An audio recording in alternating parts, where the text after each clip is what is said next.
Pernahkah kamu merasa hidup berjalan baik-baik saja, lalu tiba-tiba semuanya runtuh dalam waktu singkat?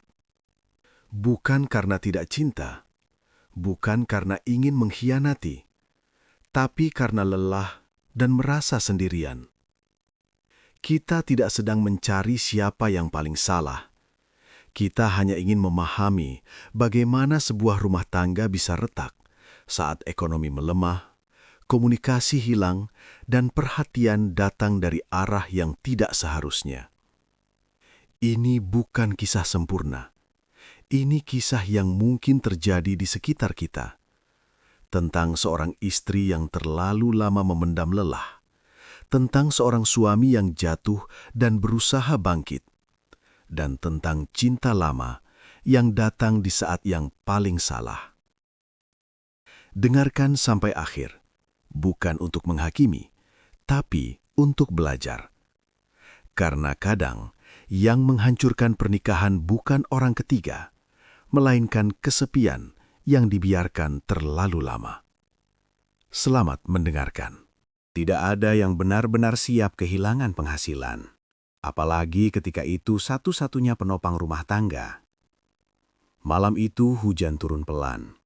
Di rumah kecil yang berdempetan dengan tetangga, Raka duduk diam di ruang tamu. Televisi menyala tanpa suara. Matanya kosong menatap lantai. Di tangannya ada amplop coklat. Amplop yang sejak siang tadi tak berani ia buka. Pemutusan hubungan kerja. 3 kata yang membuat dadanya terasa sempit. Sudah 2 bulan perusahaan tempatnya bekerja terseok-seok. Order sepi, gaji sering terlambat. Tapi Raka tak pernah menyangka namanya akan termasuk dalam daftar karyawan yang dilepas. Dari kamar, Nisa, istrinya, keluar sambil menggendong cucian. "Mas, kamu belum makan?" tanyanya pelan. Raka hanya menggeleng. Nisa berhenti melangkah. Ia melihat wajah suaminya yang pucat, lebih pucat dari biasanya. "Kenapa?" "Nggak apa-apa." Jawaban yang terlalu sering diucapkan Raka sejak masalah ekonomi mulai menghantam mereka. Padahal Nisa tahu, semua tidak baik-baik saja. Sejak Raka dirumahkan, suasana rumah berubah. Raka yang biasanya ceria, kini lebih banyak diam. Ia sering keluar rumah tanpa tujuan jelas. Kadang pulang larut malam, hanya duduk menatap ponsel. Sementara Nisa mulai menghitung ulang uang belanja. Menghapus beberapa kebutuhan, menunda membeli sesuatu yang ia inginkan. Ia bahkan diam-diam menjual cincin emas kecil hadiah pernikahan mereka. Nisa tidak pernah mengeluh. Ia tahu harga diri suaminya sedang rapuh. Namun yang ia tidak tahu, kesepian juga bisa melukai. Suatu sore saat Nisa sedang menunggu anak mereka pulang les, sebuah notifikasi masuk ke ponselnya. Nama pengirimnya membuat jantungnya berhenti sejenak. Bayu. Nama yang sudah sangat lama ia kubur dalam ingatannya. Mantan pacarnya. Cinta pertamanya. Lelaki yang pernah ia tinggalkan demi menikah dengan Raka. Pesan itu singkat. "Sah, kamu masih ingat aku? Aku lihat statusmu. Semoga kamu baik-baik saja." Nisa menatap layar lama. Tangannya gemetar. Ia ingin mengabaikan, tapi entah kenapa ia membalas. "Iya, aku baik. Kamu gimana?" Satu kalimat yang tanpa ia sadari menjadi pintu masalah yang terbuka perlahan. Awalnya percakapan mereka biasa saja. Tentang kabar lama, tentang teman-teman yang sudah menikah, tentang hidup yang ternyata tidak selalu sesuai rencana. Bayu kini mapan, pekerjaannya stabil, gaya bicaranya dewasa. Dan yang paling membuat Nisa nyaman, Bayu mendengarkan. Ketika Nisa bercerita tentang kesulitan ekonomi, Bayu tidak menghakimi, tidak memberi nasihat berlebihan. Ia hanya berkata, "Kamu kuat banget, Sah." Kalimat sederhana, tapi cukup membuat mata Nisa berkaca-kaca. Di rumah, Raka semakin jarang berbicara. Setiap kali Nisa ingin membuka pembicaraan, Raka terlihat tersinggung. "Aku lagi pusing, jangan bahas uang terus," katanya suatu malam. Padahal Nisa hanya bertanya, "Besok uang sekolah gimana, Mas?" Sejak itu Nisa memilih diam. Dan diam-diam curhatnya berpindah tempat. Ke layar ponsel, ke Bayu. Suatu malam Raka pulang dengan wajah kesal. Lamaran kerjanya ditolak lagi. Ia membanting tas, menghela napas panjang, lalu masuk kamar tanpa bicara. Nisa duduk sendirian di ruang tamu. Air matanya jatuh tanpa suara. Tak lama, pesan Bayu masuk. "Kamu kenapa?" Nisa mengetik panjang.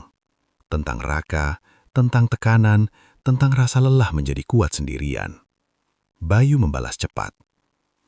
"Kalau kamu butuh bantuan apapun, bilang. Jangan sungkan." Nisa terdiam. Kalimat itu terdengar tulus dan berbahaya. Beberapa hari kemudian, saat Nisa mengeluh soal uang sekolah anak, Bayu berkata, "Aku bisa pinjamkan dulu. Anggap aja teman lama bantu." Nisa menolak, tapi Bayu memaksa dengan cara halus. Akhirnya ia menerima. Tanpa memberitahu Raka. Bukan karena niat buruk, tapi karena ia takut Raka merasa gagal sebagai suami. Dan disitulah rahasia pertama tercipta. Sejak saat itu, Nisa lebih sering tersenyum saat memegang ponsel.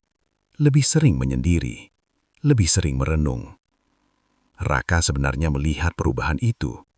Tapi ia terlalu sibuk dengan rasa kalahnya sendiri.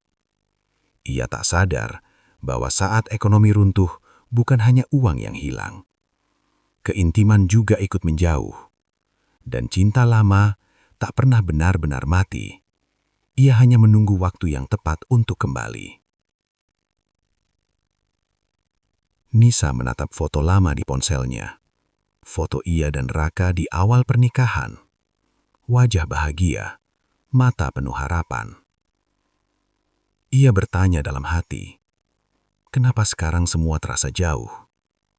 Sementara di sisi lain kota, Bayu menatap layar ponselnya sambil tersenyum tipis. Ia tahu, ia sedang mengisi ruang yang kosong. Dan kita tahu, ruang kosong yang salah diisi akan menghancurkan banyak hal. Awalnya, uang itu terasa seperti penyelamat. Uang sekolah anak lunas. Tagihan listrik tidak diputus. Dapur tetap mengepul meski sederhana. Nisa meyakinkan dirinya, ini hanya sementara. Namun yang sementara itu terlalu nyaman. Setiap kali ada kebutuhan mendadak, Bayu selalu ada. Tidak banyak bertanya, tidak menyindir, tidak mempermalukan. Hanya satu kalimat yang selalu ia ulang. "Tenang, Sa, kamu nggak sendirian." Kalimat itu pelan-pelan menjadi pengganti kalimat yang dulu sering Nisa dengar dari Raka. Raka sendiri semakin tenggelam dalam kegagalannya. Ia mencoba melamar kemana-mana. Ditolak, ditelan sepi. Setiap malam ia pulang dengan tubuh lelah dan kepala penuh kekhawatiran. Sementara Nisa mulai menyembunyikan layar ponselnya setiap kali Raka masuk ruangan. Bukan karena ia berniat selingkuh. Setidaknya, belum. Ia hanya takut. Takut Raka tahu bahwa ia menerima bantuan dari pria lain. Takut melihat suaminya hancur lebih jauh. Suatu malam, Raka bertanya pelan, "Uang belanja cukup?" Nisa mengangguk cepat. "Cukup, Mas." Padahal uang itu datang dari Bayu. Kebohongan pertama terasa berat, tapi setelah itu, kebohongan berikutnya terasa lebih ringan. Bayu mulai mengirimkan uang tanpa diminta. Kadang disertai pesan, "Buat makan yang enak ya." Nisa membalas singkat, berusaha menjaga jarak. Namun Bayu perlahan mengubah arah percakapan. Ia mulai menanyakan perasaan Nisa, bukan sekedar kebutuhan. Kamu bahagia nggak sekarang? Kamu pernah nyesel nggak dulu ninggalin aku? Pertanyaan-pertanyaan yang seharusnya tidak dijawab oleh seorang istri. Tapi Nisa menjawab dengan hati-hati, dengan rasa bersalah. Raka mulai merasakan ada yang berubah. Bukan karena Nisa menjadi dingin, justru sebaliknya, Nisa menjadi terlalu baik. Ia jarang mengeluh, jarang bertanya, dan itu terasa aneh. "Kenapa kamu nggak marah?" tanya Raka suatu malam. Nisa tersenyum kecil. "Kenapa harus marah?" Jawaban itu membuat Raka terdiam, karena ia merasa tak lagi dibutuhkan. Di tempat lain, Bayu mengisi ruang itu, memberi perhatian, memberi rasa dihargai. Dan tanpa disadari, Nisa mulai menunggu pesan Bayu. Bukan karena uangnya, tapi karena perasaannya. Suatu sore, Bayu mengirim pesan. "Aku ada kerjaan dekat rumahmu. Kalau kamu mau, kita bisa ketemu sebentar." Nisa menolak berkali-kali, tapi Bayu berkata, "Tenang, cuma ngopi. Aku cuma pengen lihat kamu baik-baik aja." Akhirnya Nisa setuju, dengan alasan sederhana, sekedar terima kasih. Mereka bertemu di kafe kecil, tidak jauh dari rumah. Bayu terlihat berbeda, lebih dewasa, lebih tenang. Dan saat Bayu berkata, "Aku bangga sama kamu, Sah," air mata Nisa jatuh. Bukan karena cinta, tapi karena ia sudah lama tidak merasa dihargai. Ketergantungan yang mulai mengikat. Sejak pertemuan itu, bantuan Bayu tidak lagi terasa netral. Ada ekspektasi, ada perhatian berlebih, ada cemburu kecil saat Nisa tidak membalas pesan cepat. Bayu mulai berkata, "Kalau aku yang jadi suamimu, kamu nggak perlu sekuat ini sendirian." Nisa tidak menanggapi, tapi kalimat itu menetap di pikirannya. Di rumah, Raka mengabari, ia diterima kerja, tapi gajinya kecil, jam kerjanya panjang. Nisa seharusnya bahagia, tapi yang ia rasakan, takut kehilangan Bayu. Dan disitulah ia sadar, bantuan itu sudah berubah menjadi ketergantungan. Bukan hanya soal uang, tapi soal rasa aman, soal perhatian, soal pelarian. Malam itu, Raka tertidur kelelahan. Nisa duduk di sampingnya, menatap wajah suaminya lama. Ponselnya bergetar. Pesan dari Bayu, "Aku kangen." Nisa menutup mata, tangannya gemetar. Untuk pertama kalinya, ia tidak tahu harus berpihak pada siapa. Suami yang sedang jatuh, atau pria yang membuatnya hidup kembali. Perselingkuhan tidak selalu dimulai dari pertemuan rahasia. Kadang, ia dimulai dari siapa yang pertama kali kamu cari saat lelah. Dan bagi Nisa, orang itu kini bukan lagi Raka. Setiap kali Raka pulang kerja, tubuhnya lebih lelah dari biasanya. Pekerjaan barunya menguras tenaga, tapi tidak cukup mengisi dapur. Ia sering tertidur sebelum sempat berbicara. Sementara Nisa duduk di ruang tamu, ponsel di tangan, menunggu satu nama muncul di layar. Bayu. Ia tahu ini salah. Ia tahu ini berbahaya. Tapi Bayu selalu ada tepat saat ia merasa paling sendiri. "Aku capek, Yu. Aku ngerti. Kamu nggak harus kuat di depanku." Kalimat itu sederhana, namun cukup untuk membuat Nisa merasa dipeluk, tanpa sentuhan. Chat mereka semakin panjang, semakin pribadi. Tentang ketakutan Nisa, tentang rasa gagal Raka, tentang masa depan yang terasa suram. Bayu mendengarkan semuanya, dan perlahan ia mulai mengambil posisi yang tidak seharusnya. "Kamu pantas dapat lebih. Kamu pantas bahagia." Nisa tidak pernah berkata ia tidak bahagia, tapi Bayu selalu menyimpulkannya sendiri. Dan tanpa sadar, Nisa membiarkan. Setiap malam sebelum tidur, ia menghapus chat, membersihkan jejak, menghapus rasa bersalah meski tak pernah benar-benar hilang. Raka merasa ada jarak yang tak bisa ia jembatani. Nisa tidak lagi bercerita, tidak lagi menunggu, tidak lagi bertanya. Ia hadir secara fisik, tapi emosinya entah di mana. "Kalau ada apa-apa, bilang ke aku," kata Raka suatu malam. Nisa mengangguk, tapi hatinya sudah terbiasa bercerita pada orang lain. Dan Raka tidak tahu bahwa keheningan di antara mereka sedang diisi oleh suara pria lain. Pertemuan kedua, lebih dekat, lebih salah. Bayu kembali mengajak bertemu. Nisa menolak, lalu menerima, lalu menyalahkan dirinya sendiri. Kali ini bukan sekedar kopi, mereka makan malam. Bayu menatap Nisa lama. "Dulu kamu gak berubah," katanya pelan. Nisa tersenyum canggung. "Justru aku ngerasa udah jauh berubah." Bayu mendekatkan kursinya. Tidak menyentuh, tapi jaraknya terlalu dekat untuk aman. Saat Nisa bercerita tentang Raka yang sering diam, Bayu berkata, "Aku ada di sini." Dan kalimat itu terlalu mirip janji. Malam itu hujan turun deras. Bayu mengantar Nisa pulang. Di dalam mobil, hening terasa panjang. Saat Nisa turun, Bayu berkata, "Kalau kamu gak bahagia, jangan paksa diri." Nisa menatap Bayu. Untuk sesaat, ia ingin menangis, ingin bersandar, ingin percaya bahwa hidup bisa lebih ringan. Bayu menggenggam tangan Nisa. Singkat, pelan, tapi cukup. Nisa tidak menarik tangannya.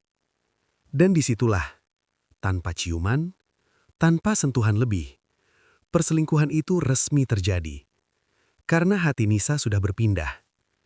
Di rumah, Raka menunggu. "Masih terjaga." "Kok lama?" tanyanya. "Ngantri," jawab Nisa. Kebohongan itu keluar saja, tanpa getar. Dan saat Nisa masuk kamar, ia sadar. Yang berubah bukan situasinya. Yang berubah adalah dirinya. Ia menangis dalam diam.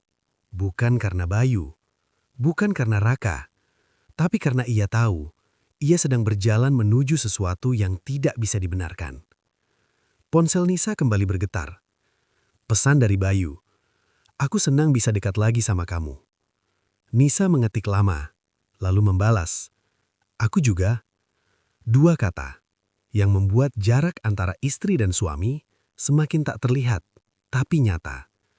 Dan ketika hati sudah pergi lebih dulu, tubuh biasanya hanya menunggu waktu. Raka tidak bodoh. Ia hanya terlalu percaya. Dan kepercayaan itulah yang membuat tanda-tanda kecil terlambat ia sadari. Nisa kini sering memegang ponsel. Selalu dibawa kemanapun, bahkan ke kamar mandi. Jika ada pesan masuk, ia refleks mematikan layar. Jika Raka mendekat, ia tersenyum tanpa alasan. Awalnya Raka menepis asa curiganya. Ia berpikir mungkin Nisa hanya lelah, atau mungkin ia sendiri yang terlalu sensitif karena tekanan ekonomi. Namun satu hal tidak bisa ia abaikan. Nisa tidak lagi menatap matanya lama-lama. Suatu malam, Raka lupa membawa ponselnya ke kamar mandi. Ia meminjam ponsel Nisa. "Bentar ya," katanya. Nisa terkejut. Wajahnya berubah. Tangan Raka sudah memegang ponsel itu. Sebelum Nisa sempat berkata apapun, sebuah notifikasi muncul di layar. "Bayu, kamu kangen aku juga." Waktu seperti berhenti. Raka membaca, lalu membaca ulang. Tangannya gemetar. "Apa ini?" tanyanya pelan. Nisa membeku. Tidak ada jawaban yang cukup cepat. Tidak ada kebohongan yang siap. "Itu cuma teman lama," ucapnya akhirnya. "Teman lama nanya kangen." Suara Raka bergetar. Nisa panik. Ia merebut ponselnya. "Mas, jangan dibesar-besarin. Aku cuma curhat." Curhat sampai pakai kata kangen. Raka meninggi. Untuk pertama kalinya, Raka meninggikan suara di rumah itu. Nisa menangis, bukan karena menyesal, tapi karena takut. "Aku nggak selingkuh," katanya cepat. "Kami nggak pernah ngapa-ngapain." Kalimat itu terdengar seperti pembelaan dan justru membuat Raka semakin sakit. "Jadi kamu ngaku sering chat?" tanya Raka. Nisa terdiam, dan diam itu cukup sebagai jawaban. Nisa akhirnya mengaku tentang Bayu, tentang bantuan uang, tentang pertemuan. Tapi tidak semua. Ia menyembunyikan genggaman tangan, menyembunyikan rasa. "Aku cuma butuh teman. Mas lagi susah, aku nggak mau nambah beban." Kalimat itu menusuk Raka lebih dalam dari kata apapun. "Jadi aku beban sekarang?" tanya Raka lirih. Nisa menggeleng, tapi terlambat. Raka duduk terdiam, menunduk, bukan karena marah, tapi karena hancur. Ia merasa gagal sebagai suami, sebagai ayah, sebagai lelaki. "Jadi, uang ini dari dia?" tanya Raka. Nisa mengangguk pelan. Raka tertawa kecil, tawa pahit. "Pantesan kamu kelihatan tenang. Pantesan kamu nggak nuntut apa-apa lagi." Kata-kata itu tidak keras, tapi mematikan. Nisa berlutut, memegang tangan Raka. "Aku bakal berhenti, Mas. Aku janji." Raka menarik tangannya, menatap Nisa lama. "Kamu janji karena takut ketahuan, bukan karena sadar." Nisa menangis semakin keras. Raka tidur membelakangi Nisa, tanpa pelukan, tanpa kata. Dan di ruang hampa itu, kepercayaan mereka runtuh. Pagi harinya, Raka berangkat kerja lebih awal, tanpa sarapan, tanpa pamit. Nisa duduk sendirian di meja makan. Ponselnya bergetar. Pesan dari Bayu. "Kamu kenapa semalam gak balas?" Nisa menatap layar lama. Air matanya jatuh lagi. Ia tahu, kebohongan pertama sudah terbongkar. Tapi yang paling berbahaya bukan yang ketahuan, melainkan yang belum. Nisa berjanji akan berhenti. Dan untuk beberapa hari, ia mencoba. Ia membalas pesan Bayu seperlunya, menjaga jarak, meyakinkan diri bahwa rumah tangganya masih bisa diselamatkan. Tapi luka tidak sembuh hanya dengan niat baik. Raka berubah. Ia tidak lagi marah, tidak lagi bertanya. Ia hanya mengamati. Saat Nisa memegang ponsel terlalu lama, Raka diam. Saat Nisa pergi belanja lebih lama dari biasanya, Raka mencatat waktu. Bukan karena cemburu buta, tapi karena rasa percaya telah retak. Dan keheningan Raka itu justru membuat Nisa semakin tertekan. Pesan yang tak pernah benar-benar berhenti. Bayu mengirim pesan lagi. Lebih pelan, lebih hati-hati. "Aku nggak mau bikin kamu ribet. Aku cuma kangen ngobrol." Nisa tahu ia seharusnya memblokir. Tapi tangannya tak sanggup. Karena di saat Raka diam, Bayu tetap hadir. Dan disitulah hubungan itu kembali bernafas. Mereka mulai berbicara dengan kode, menghapus pesan, mengganti nama kontak. Bukan karena berani, tapi karena sudah terlalu dalam. Suatu sore, Nisa berkata pada Raka, "Aku mau ke rumah ibu sebentar." Raka mengangguk, tanpa menatap. Padahal Raka tahu, ia mengikuti dari jauh. Dan yang ia lihat membuat dadanya sesak. Nisa masuk ke mobil Bayu. Tidak ada pelukan, tidak ada ciuman. Tapi ada tawa yang sudah lama tidak ia dengar di rumah. Raka duduk di motornya, menatap dari kejauhan. Dan saat itu ia sadar, ia sedang kehilangan istrinya perlahan. Bayu dan Nisa mulai membicarakan hal-hal yang lebih jauh. Tentang hidup jika bersama, tentang masa lalu yang belum selesai, tentang kemungkinan yang seharusnya tidak dibahas. "Aku selalu nunggu kamu," kata Bayu. Nisa menangis, bukan karena terharu, tapi karena ia ingin percaya. Ia tahu ini salah, tapi rasa salah kalah oleh rasa dimengerti. Malam itu, Raka tidak langsung marah. Ia menunggu, hingga Nisa tertidur. Raka membuka ponsel Nisa, mencari jejak, mengumpulkan potongan kecil kebenaran. Foto kafe, transfer uang, chat yang terhapus tapi menyisakan notifikasi. Cukup. Paginya, Raka berkata pelan, "Kita perlu ngomong." Nada suaranya tenang, terlalu tenang. Nisa menatap Raka.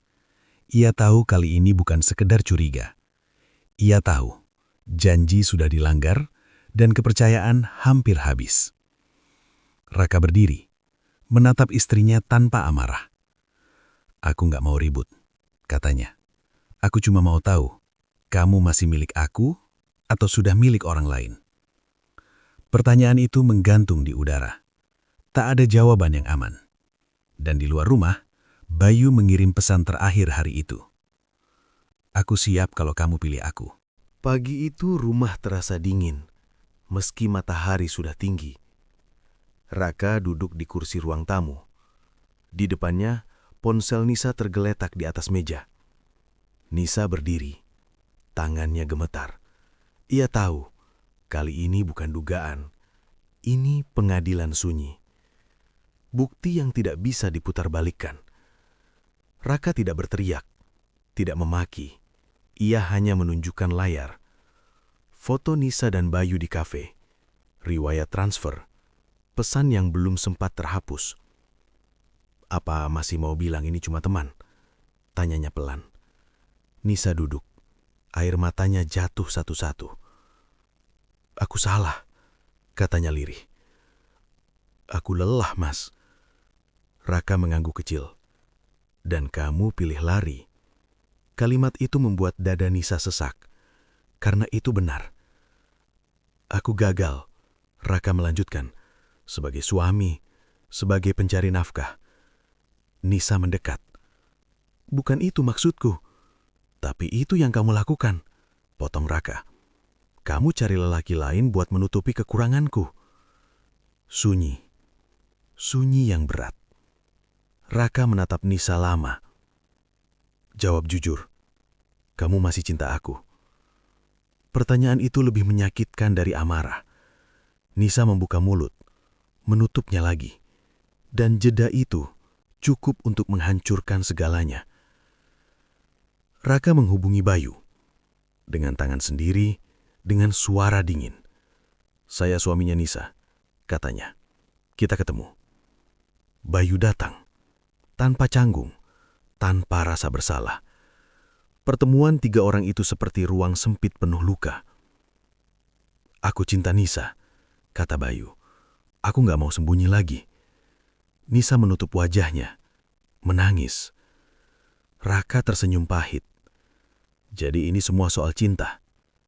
Bayu terdiam, karena ia tahu yang ia lakukan bukan menolong, tapi mengambil. Raka berdiri. "Aku nggak akan maksa," katanya. "Aku cuma minta kejujuran." Ia menatap Nisa. "Kalau kamu pilih dia, bilang sekarang." Nisa menatap dua lelaki itu. Suaminya, lelaki yang menemaninya jatuh bangun, dan Bayu, lelaki yang datang saat ia paling lemah. Pilihan itu terlalu besar, terlalu menyakitkan. "Aku bingung," ucapnya. Dan jawaban itu adalah jawaban terburuk. Raka menghubungi Bayu. Dengan tangan sendiri, dengan suara dingin. "Saya suaminya Nisa," katanya. "Kita ketemu." Bayu datang, tanpa canggung, tanpa rasa bersalah. Pertemuan tiga orang itu seperti ruang sempit penuh luka. "Aku cinta Nisa," kata Bayu. "Aku nggak mau sembunyi lagi." Nisa menutup wajahnya, menangis. Raka tersenyum pahit. Jadi ini semua soal cinta. Bayu terdiam, karena ia tahu yang ia lakukan bukan menolong, tapi mengambil. Raka berdiri. Aku nggak akan maksa, katanya. Aku cuma minta kejujuran. Ia menatap Nisa. Kalau kamu pilih dia, bilang sekarang. Nisa menatap dua lelaki itu. Suaminya, lelaki yang menemaninya jatuh bangun, dan Bayu, lelaki yang datang saat ia paling lemah. Pilihan itu terlalu besar, terlalu menyakitkan. Aku bingung, ucapnya. Dan jawaban itu adalah jawaban terburuk. Raka mengangguk. Kalau begitu, aku yang putuskan. Ia mengambil tas, mengemas pakaian. Aku pergi, katanya.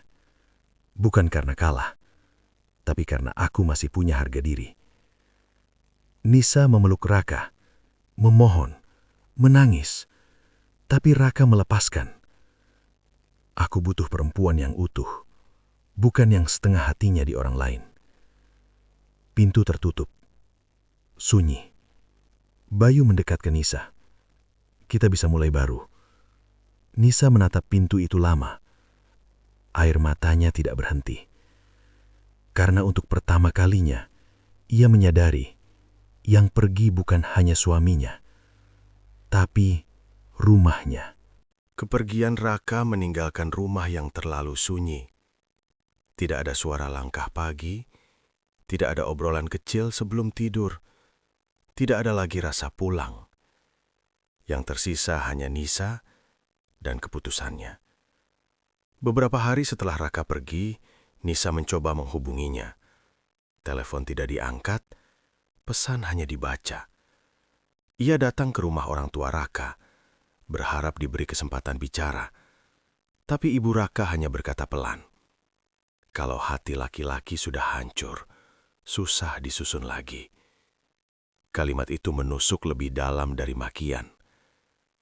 Bayu kini lebih sering datang, lebih terbuka, lebih berani. Tapi juga lebih menuntut. Kita harus jelas, katanya. Aku sudah korbankan banyak buat kamu. Nisa terdiam. Ia baru menyadari, kehangatan Bayu selama ini sebagian datang dari harapan balasan. Dan saat ia ragu, Bayu terlihat kecewa. Untuk pertama kalinya, Nisa merasa ia tidak bebas memilih. Raka akhirnya mengirim pesan. Aku daftar cerai. Kita selesaikan baik-baik. Nisa membaca berulang kali. Tangannya dingin.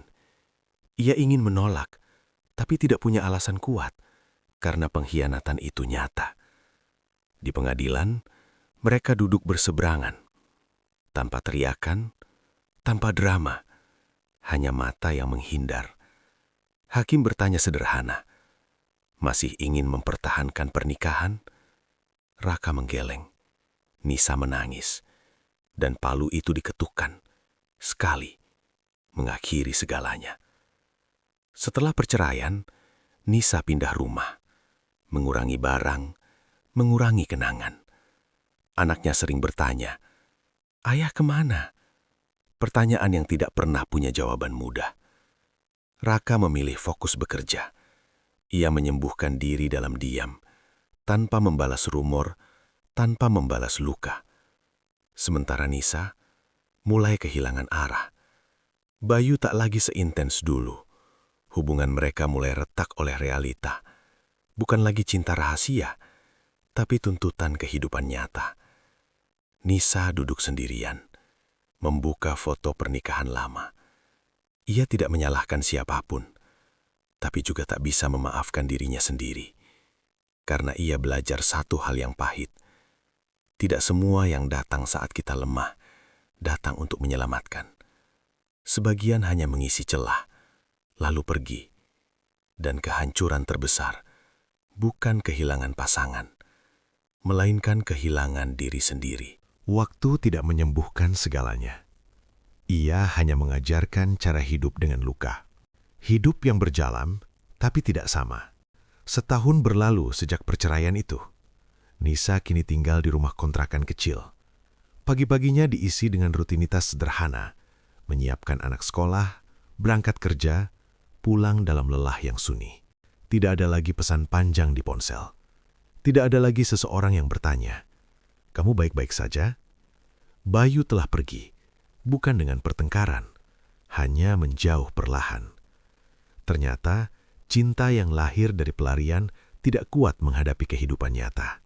Nisa duduk di tepi ranjang, membuka kotak kecil berisi barang lama, foto pernikahan, tiket bioskop pertama, surat kecil dari Raka di awal pernikahan. "Kalau suatu hari aku jatuh, jangan tinggalkan aku.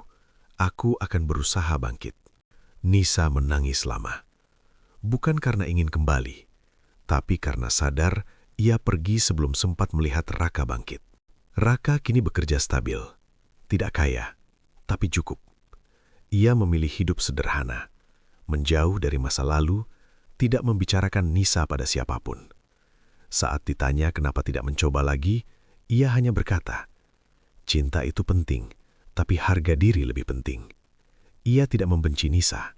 Ia hanya tidak ingin menjadi lelaki yang harus berbagi hati istrinya dengan orang lain. Mereka bertemu tanpa rencana di acara sekolah anak. Tidak ada pelukan, tidak ada amarah. Hanya dua orang yang pernah saling memiliki. "Mas kelihatan lebih tenang," kata Nisa. Raka tersenyum tipis. "Kamu juga kelihatan kuat." Mereka bicara tentang anak, tentang hal-hal netral, tanpa menyentuh masa lalu. Dan disitulah Nisa sadar, beberapa kehilangan memang harus diterima, bukan diperbaiki. Dalam perjalanan pulang, Nisa berpikir, ia tidak sepenuhnya korban, tidak sepenuhnya jahat. Ia hanya manusia yang salah memilih tempat bersandar saat badai datang. Ia belajar bahwa kesetiaan diuji saat hidup sulit, bukan saat mudah. Bantuan tanpa batas bisa berubah menjadi ikatan berbahaya. Dan cinta lama seharusnya tetap tinggal di masa lalu. Jika kamu mendengar kisah ini, mungkin kamu sedang lelah. Mungkin rumah tanggamu sedang diuji. Mungkin kamu merasa sendirian. Ingat satu hal, masalah ekonomi bisa menghancurkan rumah tangga, tapi pengkhianatanlah yang menutup pintunya selamanya. Dan ketika semuanya berakhir, yang tersisa bukan siapa yang paling dicintai, melainkan siapa yang masih bisa kamu hargai di cermin.